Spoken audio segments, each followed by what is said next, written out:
Well, good Tuesday night, everybody. Good to be out here with you. We just going to take a few scriptures and not sure when I'll probably post it. Maybe I'll probably end up posting it for Wednesday morning, but I had something on my mind and I don't even know how to even bring it out. I was thinking today, walking in my garden, how people are hook, line, and sinker on a lot of things that maybe they are sincere about. I just come out here a few minutes ago and was watching a little video on Facebook where this man invented a rat trap, and it's probably the very best one I've ever seen. It was very effective. We used to have a big rat problem on the farm, and the ingenuity that man come up with to catch them rats was amazing. But you know, them rats got to be a little smart, but yet they was gullible enough to go down the trap to trap them in the reservoir where they couldn't get out. And there was some that was a little hesitant, and then there was a bunch of them that was pretty gullible. And I thought to myself, you know, what a beautiful picture that is to compare some people in the church, like, I might as well just go ahead and say it, rats that is following one another into danger. And I don't mean that in no ill fashion or ill form.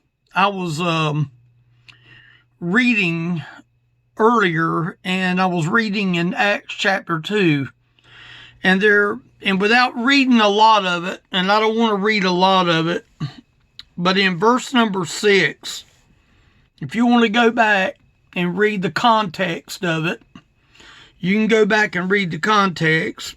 But in verse number 6, it says, "Now when this was noised abroad, the multitude came together and were confounded, because that every man heard them speak in his own language." Now,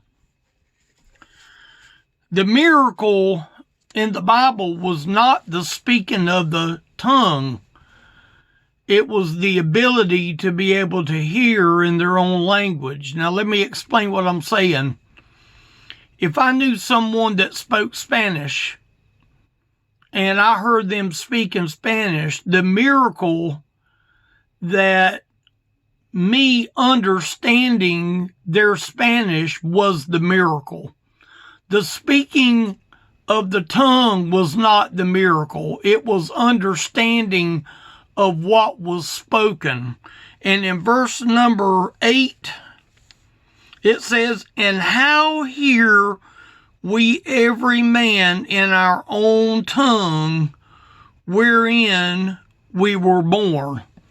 See, people want to make a big deal about tongues because they feel like that you're one step higher on the ladder than everybody else. When you've got the, quote, so-called gift of the speaking in tongues, that puts you on a little bit of a higher level with God. Well, let me tell you something. That's a bunch of bull.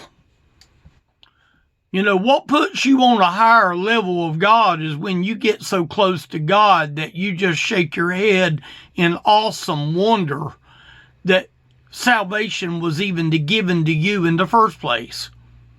You didn't earn it. You couldn't earn it if you wanted to. You couldn't earn it enough to keep it if you tried. I'm not making fun of the tongue, but now there's another verse that is in 1 Corinthians, and I wrote it down. 1 Corinthians chapter 12 in verse 31. Now listen to what Paul says in verse 31, but covet earnestly the best gifts. So you have to wonder, okay, what gifts is he referring to? If you go up there and look at verse number 28 and verse 29, and it even mentions it in verse 30, you will see some of the gifts that it's talking about here. But Paul ends this chapter in this verse, but covet earnestly the best gift, or the best gifts, plural. And then he says, and yet I show you a more excellent way. People try to be copycats, just like them rats was being copycats, because this rat got in that made the other rat want to go, and it made the other rat want to go. And before you knew it, just about all the rats that was down on the ground was all in that trap. Because that man designed that trap to be able to catch every one of them rats. And them rats got hung up into that trap, all because they desired what was down in the bottom, that little bit of grain that they was getting. They didn't think about the ramification of being there. And I think that even that picture of that rat trap reminded me of just how people are, that they're not searching for the best gift. What Paul said right here, but covet earnestly the best gift. Well, let me tell you what I wrote down. Yeah, I took the time and I wrote a couple of things down. What is the best gifts?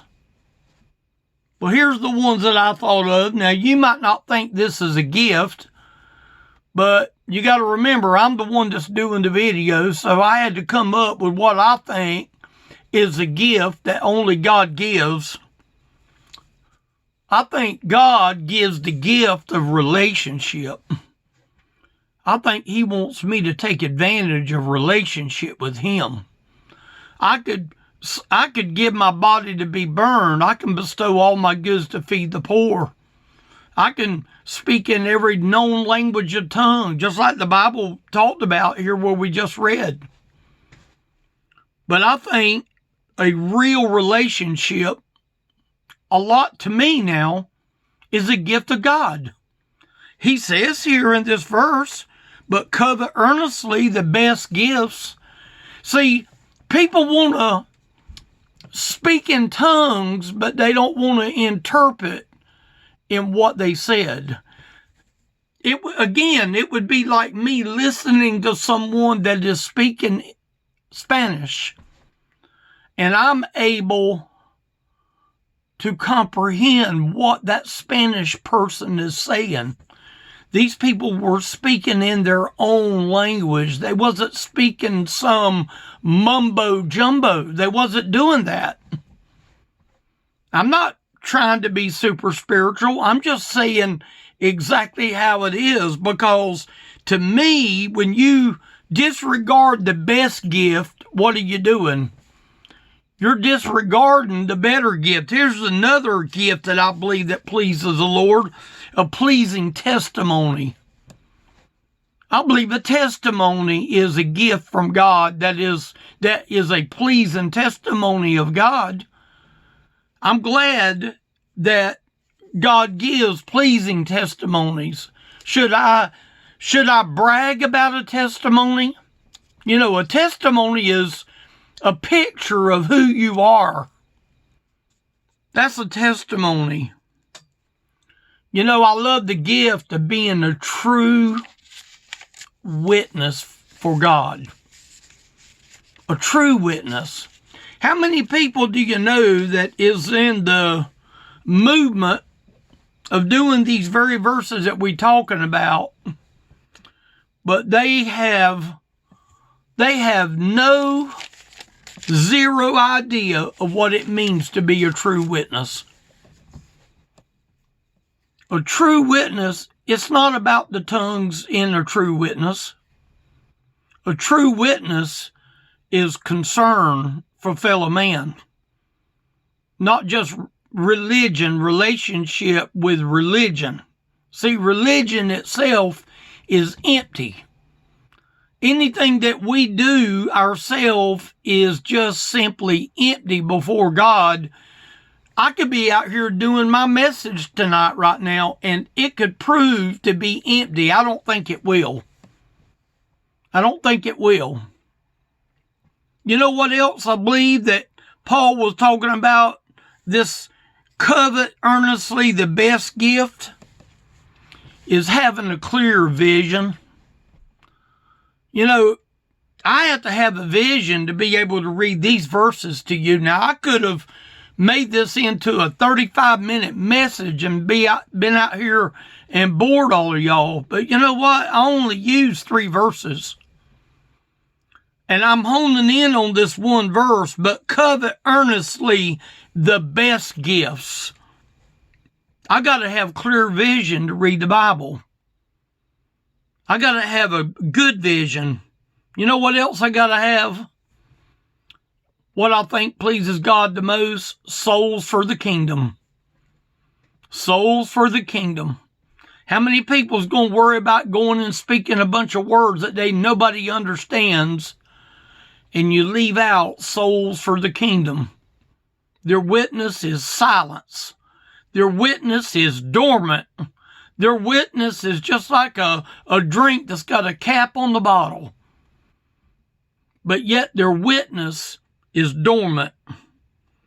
And there's no souls for the king. But yet we love that speaking in an unknown tongue. We love in doing what Paul said over here in Acts chapter 2, and all of these people, Peter was talking here. We love all of that because that's what we're trained to do. You know what? The first rat that went into that cage was the guinea pig. When the first one went in, he didn't know where he was falling into. And he went down that tube and into that trap.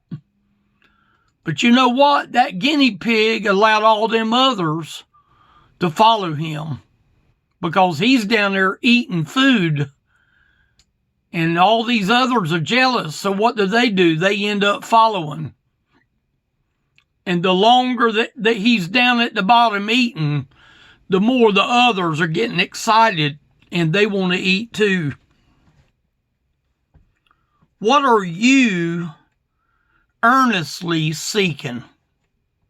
What are you earnestly seeking? That's what it said right here. But covet earnestly the best gifts. And then he says, and yet show I unto you a more excellent way. You think the Lord is able to show us a way? What are you earnestly seeking for? Money? Fame, fortune, possessions, houses, income, health. What are you seeking for? What are you earnestly seeking for? I just be honest with you. I don't want no confusion. When I saw that thing tonight on that rat trap, I just thought to myself, you know, that's a picture of people that follows the leader. They follow one another. Because this one over here does it, that one over there's got to do it. Because this one over here does it, then that one over there's got to do it too. And we follow the leader instead of saying, Lord, let me follow you. You know, I don't want no confusion. When I come out here, I don't want no confusion. Am I making fun of people that do the tongues? No, I'm not making fun of that. Paul talked about the tongues. But he says right here, but covet earnestly the best gifts. That right there lets you know that Paul was talking about something better that we need to be earnestly seeking for. And what I'm saying is, if I'm only seeking for stuff that are carnal and stuff that are flesh, and it's simple, empty flesh, then you know what? I'm not earnestly seeking the best gift. You know, let me end this today. I want what pleases him. I want what pleases him. What pleases him? He that winneth souls is wise. There's a lot of people out there that are following the leader, just like them rats follows the leader. Remember, there was something where the Pied Piper had played the flute, and as long as he played the flute, all them animals would follow him out of town. I don't remember the actual what the animal was, but as long as the Pied Piper would play the flute, all them animals will follow him out. And you know what? I think the devil knows how to make people follow him more than following the King of Kings and the Lord of Lords. I want what pleases him. I don't care about man religion. To me, man religion is empty. It's of no good. Why would Paul still say, covet earnestly the best gift? There must have been a better gift more than all of these other things that he mentioned right here. There must be something better. He wouldn't have never mentioned this about earnestly searching the best gifts, and yet I show you a more excellent way. What are you looking for? Is your way giving you confusion? It's not of God if it is. Thank y'all for listening.